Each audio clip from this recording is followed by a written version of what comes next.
মায়াপুরে দুটোর মধ্যে রথ স্টার্ট হয়ে যায়। শুভ রথযাত্রা সবাইকে। বাই দ্য ওয়ে, এখন আমি যেখানে রথ দেখতে যাচ্ছি সেখানে এখনো পৌঁছাইনি। এখন প্রায় 6:30 বেজে গেছে। আর আমি জাস্ট বাড়ি থেকে বেরোনোর কথা অনেকক্ষণ আগেই ছিল। তার মধ্যে ভীষণ বৃষ্টি হচ্ছে, দেখতেই পাচ্ছ চারিদিকে পুরো জল হয়ে গেছে। এবার যদি আমি জলের জন্য দাঁড়িয়ে থাকি, প্রায় আধ ঘন্টা ধরে দাঁড়িয়ে আছি বাড়িতে জলের জন্য। এবার যদি দাঁড়িয়ে যাই আমার জন্য ট্রেন দাঁড়িয়ে থাকবে না, তাই জন্য আমি বেরিয়ে গেছি। আর এদিকে আমার সাথে যাচ্ছে আজকে আমার বন্ধু সুদীপ। তোমরা আগেও দেখেছো ব্লগে, অনেক দিন পর আমরা একই ফ্রেমে চলে আসলাম, তাই তো সুদীপ? তো চলো আগে যাওয়া যাক, বকাবকি করছে, অনেকটা বেশি দেরি হয়ে গেছে। তো গাইস, আমরা এখন চলে এসেছি শিয়ালদা স্টেশনে। এখান থেকে চলে যাব কাটোয়া লোকাল ধরে নবদ্বীপ। আর আমরা রথে গত 2 বছর দেখেছো যে নবদ্বীপে মানে মায়াপুরের রথ দেখতে গিয়েছিলাম। এবছরে চলে এসেছি। এবছর আমাদের সাথে দুজন নতুন লোক রয়েছে। এখানে শুভমদা রয়েছে আর সন্ধ্যে গেছে টয়লেটে। এখন আমরা টয়লেটের সামনে রয়েছি। তো চলো ট্রেনে উঠে তোমাদের সঙ্গে আবার কথা হচ্ছে। সো গাইস, এখন আমরা সবাই মিলে ট্রেনের মধ্যে উঠে পড়েছি, বসে আছি। এদিকে শুভমদা, সন্টু, ওদিকে সুদীপ আমার বন্ধু, এদিকে আরেকটা দাদা আছে। আমরা এখন উঠে পড়েছি আমাদের গন্তব্য স্টেশন। গন্তব্য স্টেশন হচ্ছে নবদ্বীপ ধাম, তাই না? আমরা যাবো হচ্ছে নবদ্বীপে কাটোয়া। তো চলো ভিডিওটা কন্টিনিউ দেখতে থাকো, ভীষণ মজা হবে।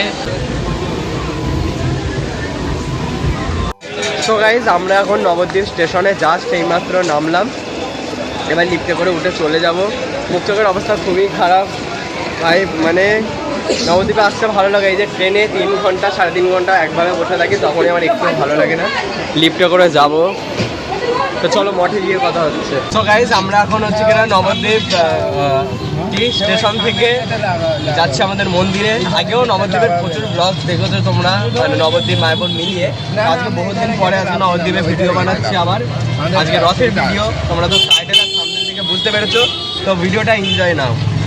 সো গাইজ, আমরা রুমের মধ্যে চলে এসেছে। আর আমি হচ্ছে যাবো গঙ্গায় স্নান করতে।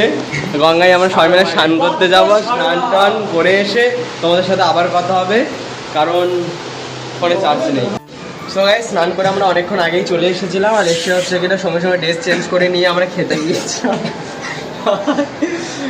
আমরা খেতে গেছিলাম, খেয়ে টিয়ে এসে রেডি হয়ে নিয়েছি, মায়াপুরে বেরোবো রথের জন্য। আর এখন আমরা মানে ওয়েদারটা তো মানে একদমই বেকার, মানে বৃষ্টি হচ্ছে, রথ তো বৃষ্টি হতে যাবে। রেডি? হ্যাঁ। এদিকে দেখো টেকো সুদীপ ধুতিপুটি পরে রেডি, পুরো লোক এই। এদিকে সন্টুরাও রেডি হয়ে গেছে, ওদিকে শুভদা আছে সেই যে না জুতো ওদিকে। সেটাই হচ্ছে আমার ফুল লোক ভাই। তো এখন আমরা যাচ্ছি হচ্ছে কিনা মায়াপুরের রথ দেখতে। আমরা তোমাদেরকে বলেছিলাম যে স্নান করতে গেছি, স্নান টান করে চলে এসেছি, এসে খেয়ে দিয়েও নিয়েছি, নিয়ে একদম পুরো রেডি। এখন বেরিয়ে যাচ্ছি রথ দেখতে। হ্যাঁ, প্রসাদ পেয়েছি। আর এখন যাচ্ছি হচ্ছে মায়াপুরের রথ দেখতে। তো চলো বাইরে গিয়ে আগে টোটোয় উঠে তোমাদের সাথে আবার কথা হবে। সো গাইস, মন্দির থেকে বেরিয়ে যাচ্ছে এক্ষুনি আমরা এখনই। আর বৃষ্টিও পড়ে গেছে বলতে বৃষ্টি পড়ছে। আমরা তাড়াহুড়ো করে বেরিয়ে গেছি, কারণ মায়াপুরে দুটোর মধ্যে রথ স্টার্ট হয়ে যায়। ওই টোটো চলো সামনে চলো, দেখি যাই কি। হরে কৃষ্ণ। তো এটা নিয়ে 3 বছর হচ্ছে আমরা আসবার চেষ্টা করি। তো এবারে আসবো না করে আসা হয়নি। আজকে আমার একটা বিশেষ দিন ছিল সকালবেলা, তো সেটাকেও আমি পার করে আজকে জগন্নাথ দেবের কাছে এসে গেছি। কারণ জগন্নাথ দেব চাইলে আমার সেই বিশেষ দিনটা আবারও ফিরিয়ে দেবে। তো তার কারণে আমি সেটা উপেক্ষা করে আগে জগন্নাথ দেবের কাছে এসেছি। জগন্নাথ দেব চাইলে আবার হবে কিছু। আমরা খেয়ায় উঠে গিয়েছি, এখন খেয়া পার হচ্ছে। জানি না খেয়ার আওয়াজে শুনতে পাচ্ছি